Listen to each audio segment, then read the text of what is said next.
Jesus Christ, I'm just so emotional these days.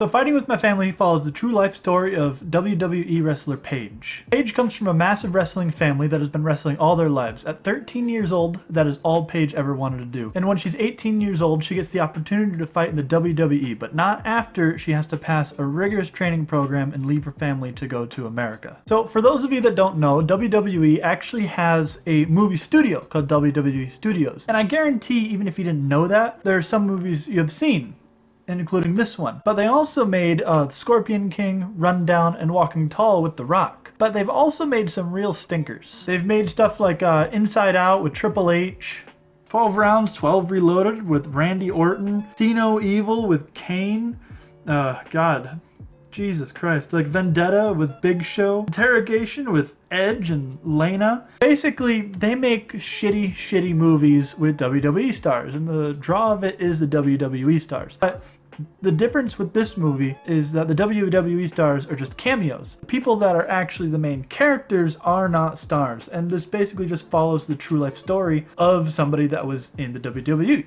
Paige, the youngest ever Divas champion. What's surprising about that is that this is one of the best movies in the year it came out. This came out last year, and last year was a pretty good year for movies after having, honestly, a pretty shitty 2017 and 2018, if I'm looking back on it. And I'm not saying WWE Studios has made some bad movies. Its first movies, Scorpion King, Rundown, Walking Tall with Dwayne Johnson, kickstarted Dwayne Johnson's career as an actor. And they were very, very good. But after that, they didn't really do movies with him. They did stuff with, like I said, like Triple H, Kane, Undertaker, Randy Orton, Dave Bautista, who's actually a pretty good actor, but not in these movies. So they haven't really made any good movies since the movies they made really early on. Except, of course, this one. Now, I grew up watching wrestling. In between 2005 and 2010, I could probably name you every single professional wrestler there was in WWE Raw and SmackDown. I had a bunch of games on my GameCube and later on my PS2. I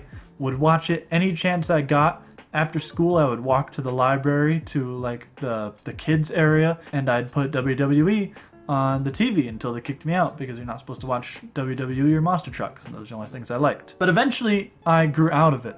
And I think most people do because, you know, just like when I found out Santa Claus was fake, when I found out wrestling was fake, kind of broke my heart, not away from it. But I got nothing against it. Growing up, nowadays, I realize that it's just, as they put it in this movie, soap opera in tights. And that's all it is. It's dramatized television. Everybody knows it's fake. It's just fun to watch. So I have a new respect for it that I didn't when I found out that it was fake. Because it's not actually trying to convince people it's real. But what's really impressive that this movie does is, despite wrestling being fake, it finds a way for this movie to be incredibly motivational. Like, motivational to the extent of like a boxing movie. I would say that I get a lot of the same feelings watching this that I did when I watched Creed 1 and 2, or like the good Rocky movies, or Southpaw, although Southpaw is fucking depressing. I mean, Jesus Christ, that movie's sad. A sports movie is good, in my opinion, motivationally, when it makes me want to start working out again and being like, yeah, I can do this. Because, you know, after watching a boxing movie, all I think about is, man, I could be a boxer. I'd love to be a boxer. I've always wanted to be a boxer. You know, it puts that in my mind. This movie doesn't want to make me be a wrestler, but it does lift my spirits, and it makes me want to do good things, I guess. It motivates me. And what's every trademark of a boxing movie?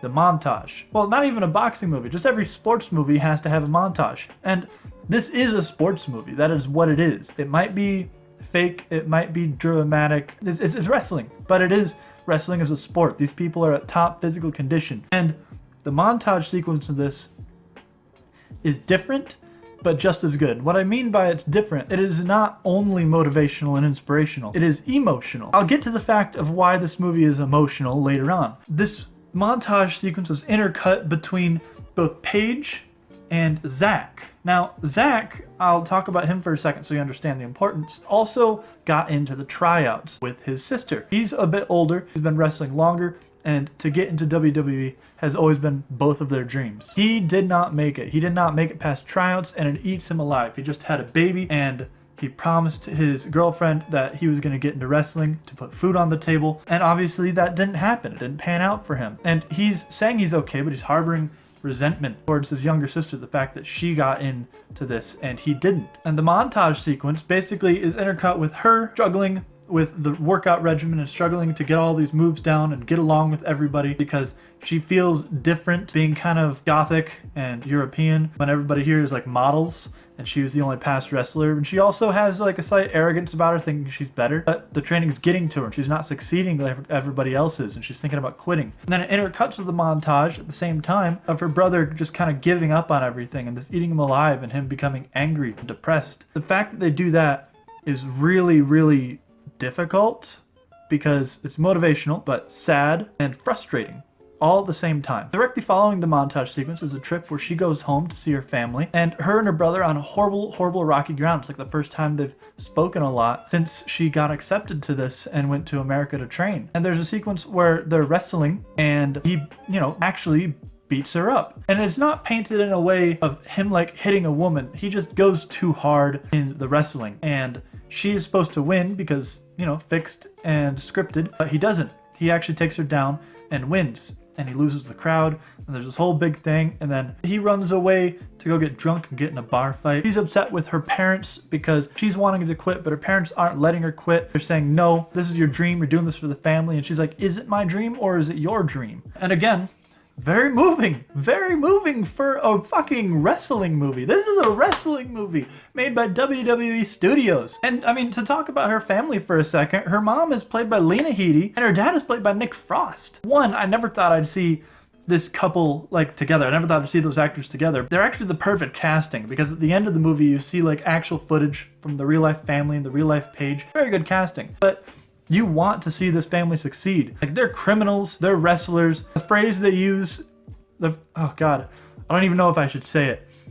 Fuck it. A phrase they use in this movie is dick me dead and bury me pregnant. If I ever make money on YouTube, this video is gonna get demonetized purely for me saying that. But they're this fucked up like criminal family, but they've devoted their life to this and they're awesome parents that truly care for their children. And you just want to see this family succeed. It's because of the actors that they got for this. The only thing I've ever seen Lena Headey in is Game of Thrones. The only thing I've ever seen Nick Frost in is Shaun of the Dead, Shaun of the Dead and Hot Fuzz and At World's End. But then they apologize to her and they're like, you don't have to go back if you don't want to go back. If this isn't your dream, we're not going to force you into it. And it's great growth from them as parents to kind of realize that they might have pushed their kids into this. For them to realize that is really, really amazing. There's a lot of growth from every single character in this. I'd say the most growth comes from her brother Zach, who, like I said, is depressed and angry and not accepting any of this and putting a lot of this blame on her sister. He doesn't think there's any point to his life anymore, and he's just getting in fights and getting drunk and not caring for his girlfriend or his kid anymore. And he realizes, after talking with his other older brother, who just got out of prison, and talking with his sister, that there's more to his life. He runs a wrestling training program for, I think it's underprivileged kids or kids that have been in trouble, and keeps them off the streets. He's teaching a blind kid how to wrestle, which you later find out actually happened, and that blind kid actually went on to be a professional wrestler. And he kind of realizes that he may not be a professional wrestler, but he's doing important and meaningful things with his life. And then, of course, you have the character growth from Paige. I don't think I've mentioned who the actress is. It's Florence Pugh? Florence Pugh? Oh God, I'm butchering that. I am so sorry. But played by that person. I don't want to say her name again. I'm going to get it wrong. I'm just going to call her Paige. Not going to use her real name. I apologize to her for the butchering of that name. But there's amazing growth from her as well because, like I said, she goes to the training program arrogant, thinking that she's better than everybody, that she's going to blow this out of the water, that because everybody's models and cheerleaders, they don't deserve to be there. And then she gets super self-conscious and she gets a tan and dyes her hair blonde and dresses different, thinking this is what she has to do. And then she goes home and she wants to quit. She thinks it's not worth it.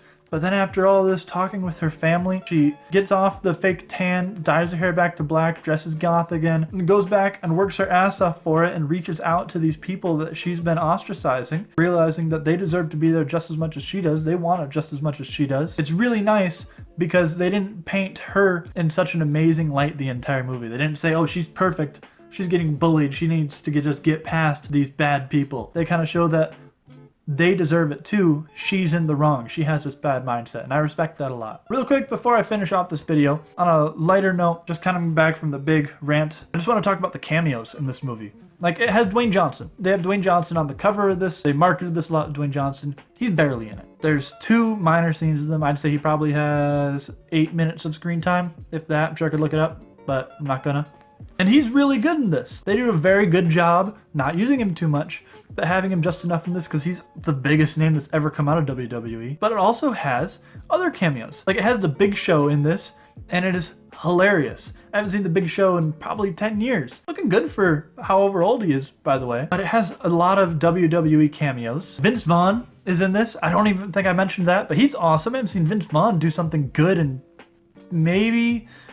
God, I don't think I've seen Vince Vaughn in anything good since Wedding Crashers. Yeah, pretty much, unfortunately, because he's an awesome actor. And he's awesome in this. But yeah, the cameos aren't overdone. It's done just enough to make it interesting. But yeah, that's all I really had to say about that. That's really all I have to say about this movie. It ends on an incredibly positive message. It ends making you happy, and I can't believe this movie is as good as it is. Sorry for the motorcycle that went by. Probably just heard that. Thanks for watching, guys. Make sure to like, comment, subscribe. Check out my other videos.